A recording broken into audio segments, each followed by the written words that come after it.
Ito yung totoong si Robin Padilla. Kasi dumalda rin mga kababayan si Robin Padilla ngayong Easter Sunday. May mensahe siya para sa kanyang kasama sa PDP laban. Dapat niya magkaisa tayo. Pero galit sa kanya mga kababayan yung iba kasi in-endorse niya si Amy. Nasaan doon ang loyalty mga kababayan? Loyalty and unity. Manang-mana po kay Digo. Si Sara ganun din. Walang ini-endorse siya. Mga kababayan na member ng PDP Laban, ayaw daw niya mag-endorse. Pero si Amy, in-endorse. PDP Laban President Senator Robin Padilla has called on party officers, members, and supporters to reflect on loyalty, leadership, and unity amid what he described as dark times for the party. Paano hindi maging dark times ang partido ninyo? Karamihan sa mga member nagbabagang mga balita at pagtalakay sa mga isyu ng lipunan. Bulsa! Opinyon, banat at paglalantad sa katotohanan. Bulsa! What you see is what you get. You decide. Joke time muna po tayo mga kababayan. Padala ni Mary Jane Q. Alferez. Eksena ito sa simbahan. Kinausap ng pastor si Robin. Kasi nakikita ito palagi. Abang nagbibigay siya ng mensahe, madalas tulog. Sabi ng pastor kay Robin, Robin, bakit pag nagbibigay ako, nagpipreach ako ng magandang balita tungkol kay Jesucristo, lagi kang tulog? Sabi ni Robin, kasi pastor, ang lamig kasi ng boses ninyo po habang nagsasalita. Kaya nakakatulog ako. Sabi ng pastor, bakit anya yung iba? Hindi man sila nakakatulog? Sabi ni sabi ni Robin sa pastor, pastor, baka po hindi sila kasi nakikinig sa inyo kaya hindi makatulog.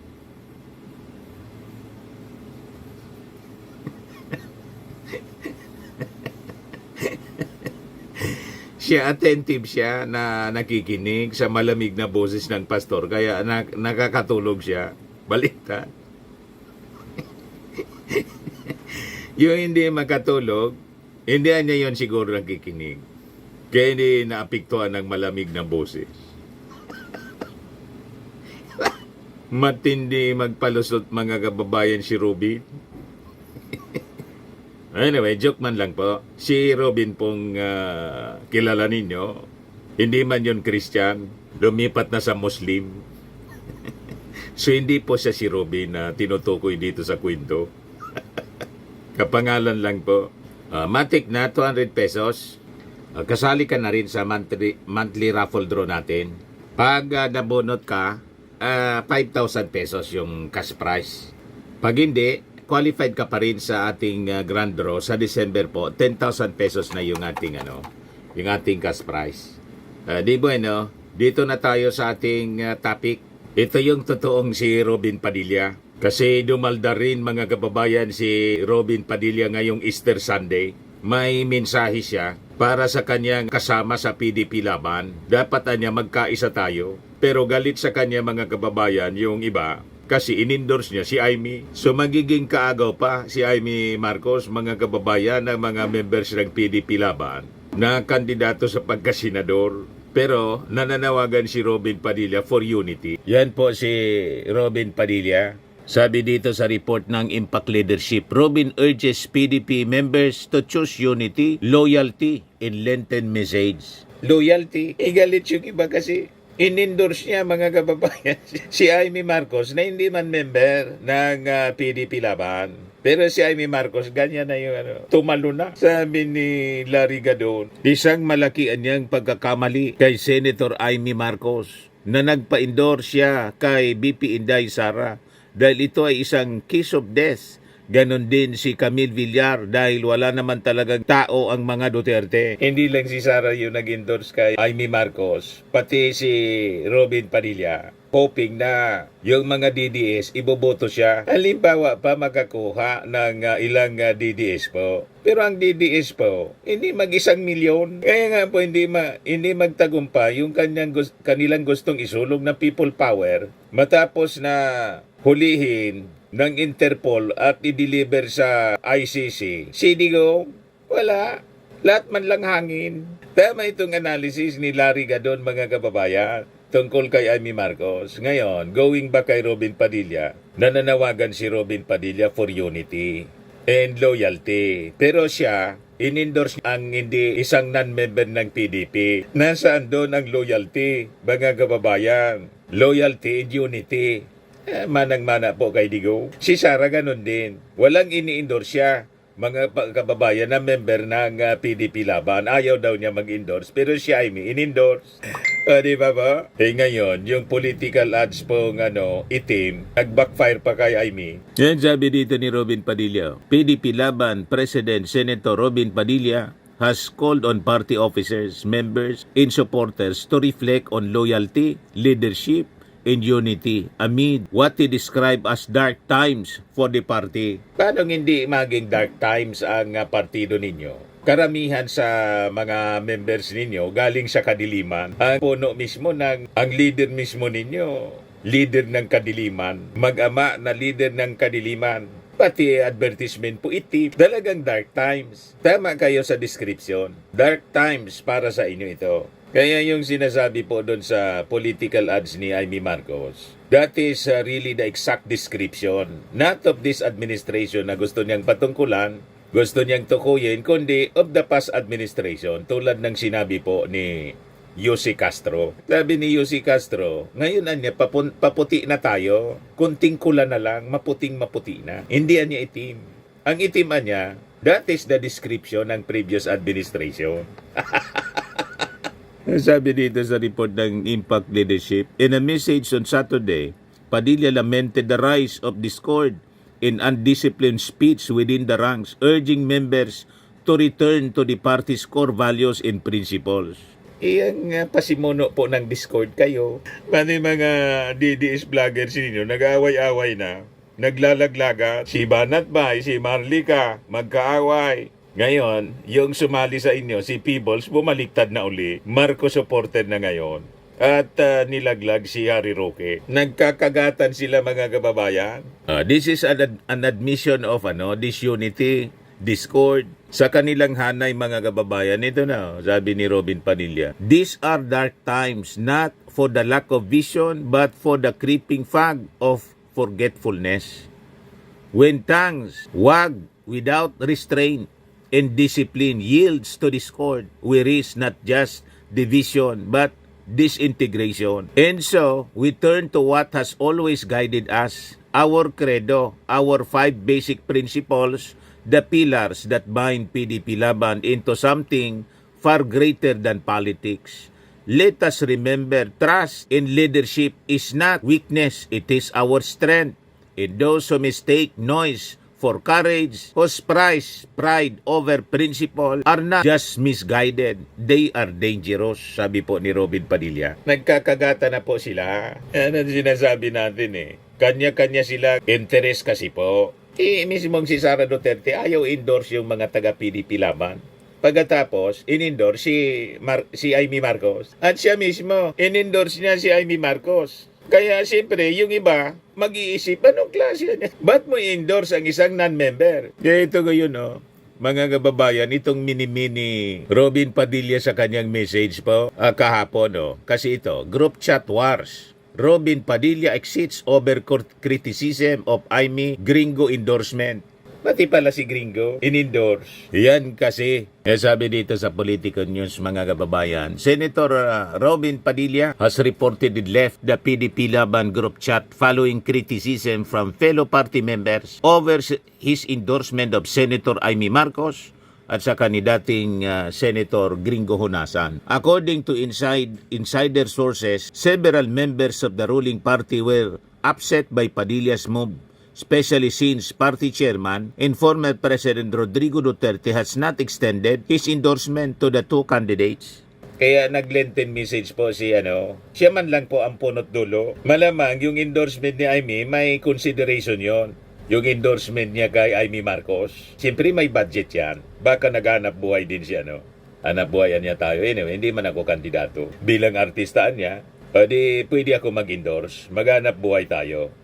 Malamang may monetary consideration yon, may presyo. Political ads Alangan man libre yun. Siya yung president ng PDP Laban na may sariling kandidato, yung tinatawag na Duterte 10. Senador ni Duterte, hindi man ng Pilipinas. So pag nanalo sila, sisweldo mula sa taxes ng mga Filipino, pero interes ng mga Duterte ang ipaglalaban. Lugi ang mga Filipino pag ganun. Hindi senador ng Pilipinas ang tumatakbo mula sa PDP Laban, senador ni Digong. Ang tawag nga po, hindi man tinatago, Duterte 10. Hindi tulad ng alyansa ng Bagong Pilipinas na tumatakbo sila, mga kababayan, para sa Bagong Pilipinas, para sa magandang bansang Pilipinas. Yan ang malinaw. May klaradong programa ang Bagong Pilipinas. Hindi yung ang programa lang iligtas si Sara sa impeachment or iligtas si Digong, mga kababayan. Yung agenda ng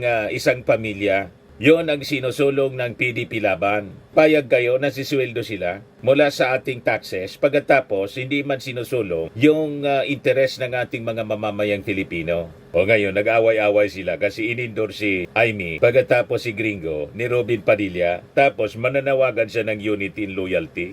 Yung leader mismo ang walang unity and loyalty na pinapakita. Baliktad, mga kababayan, yung sinasabi ni Robin kaysa sa ginagawa niya. Siya mismo yung may problema. Kasi in-endorse niya non-party members. Ang dapat in-endorse niya, yung kapwa niya member ng PDP Laban. Kasi siya yung presidente. Never niya dapat. Kaya may karapatang magtampo yung mga party members ng PDP Laban. Kasi ibig sabihin yan, ng endorsement mo, mas gusto mo pang manalo si Amy Marcos kaysa sa ibang mga members ng PDP Laban. Ganon din si Sara, nang endorse si Amy Marcos. Saan ka pulutin yan? Ayaw niyang mag-endorse ng PDP Laban members. Di ba yan yung announcement niya? Wala siyang i-endorse. Tapos biglang in-endorse si Amy Marcos. Kung hindi pang sarili lang talaga yung iniisip ng mga taong yan, ano ang tawag ninyo? Tama po ang ating mga analysis? Yan. Padilla allegedly took offense at the backlash, prompting his abrupt departure from the chat group. Party insiders were said to be taken aback by his reaction, with some labeling the senator as onion skin. And in Facebook post, Padilla clarified that this endorsement were personal and not representative of PDP Laban's official stance. Hindi mo man pwedeng separate yung personal mo. Eleksyon ito PDP Laban na president ka. Pagkatapos, may mga kandidato yung PDP Laban na karamihan po, hindi man po pumapasok sa Magic 12 sa survey. Ibig sabihin, matatalo. Marami sa kanilang kandidato ang matatalo. Pagkatapos, binos pa niya si Amy Marcos. In-endorse niya. Tama ba yon?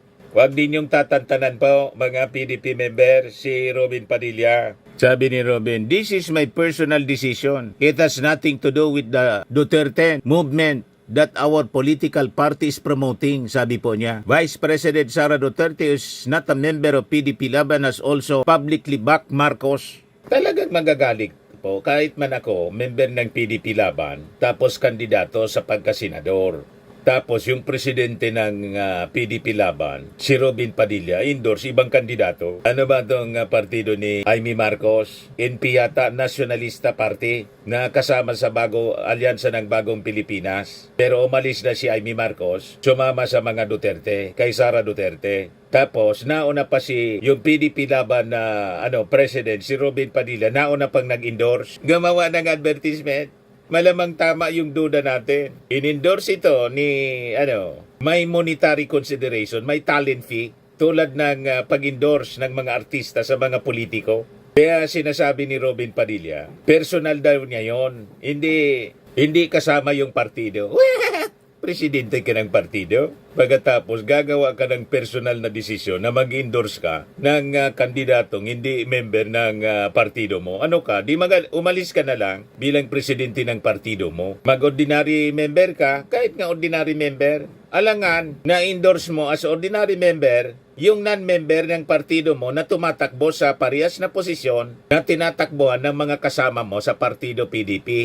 O di ba? O ngayon, nabas ka ng sarili mong mga members. Malamang mawasak ng tuluyan itong Duterte ni Robin Padilla dahil sa kanyang kagagawan, mga kababayan. Kaya itong sinasabi niya po, hindi po ito obra And sinasabi niya, let us remember, trust in leadership is not weakness, it is our strength. And those who mistake noise of courage, who prize pride over principle are not just misguided, they are dangerous. Siya ang misguided. Siya yung walang prinsipyo, mga kababayan. Kung may prinsipyo ka, hindi mo yung gagawin. Na-endorse mo si Amy Marcos. I-endorse mo sabihin pa na dati ninyong kasama. Kung dati ninyong kasama si Unasan na laging tumatakbo yun, independent hinayaan na lang sana ninyong tumakbo si Unasan ng independent. Kasi sanay man yun kumandidatong independent. At nananalo naman. Ngayon siguro, last time hindi nanalo. At malamang, hindi na rin manalo. Kasi siyempre lumipas na din yung kanyang amor sa publiko.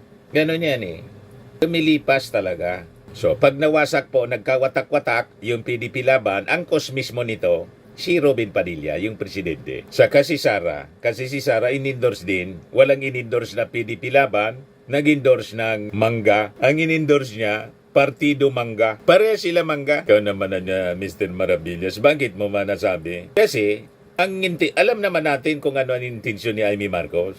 Kasi siyempre, sinibak na siya doon sa alyansa. Kailangan iligtas niya yung kanyang pabulusok na political career.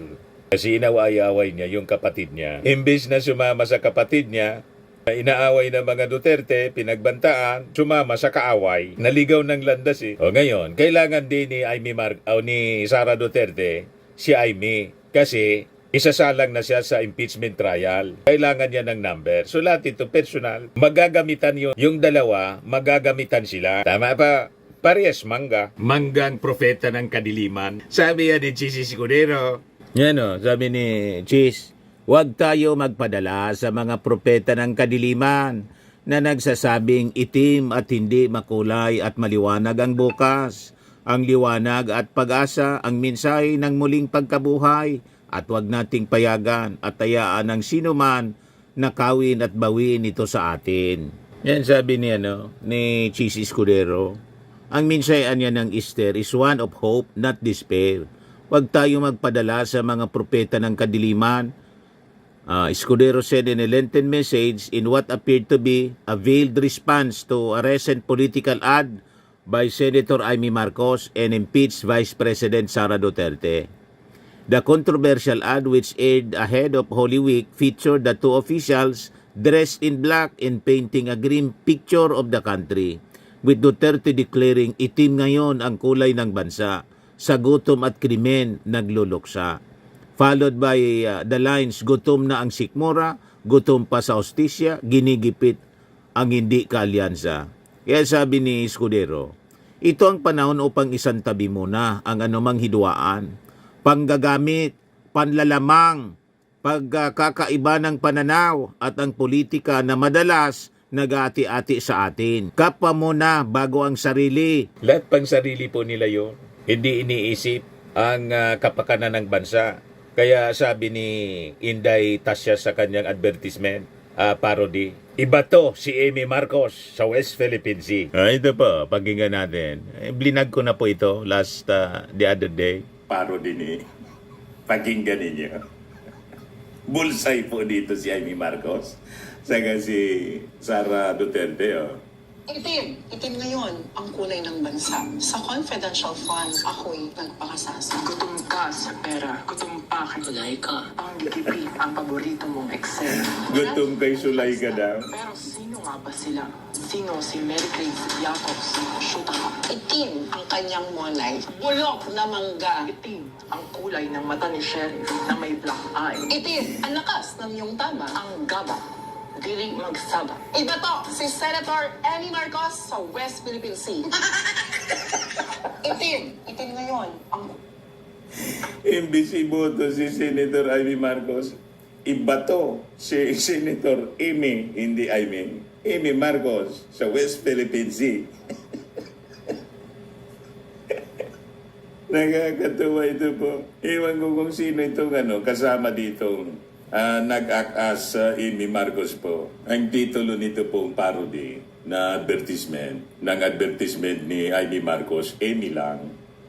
Itiman niya yung mata dahil sa suntok, sa black eye. black eye ni Sheriff.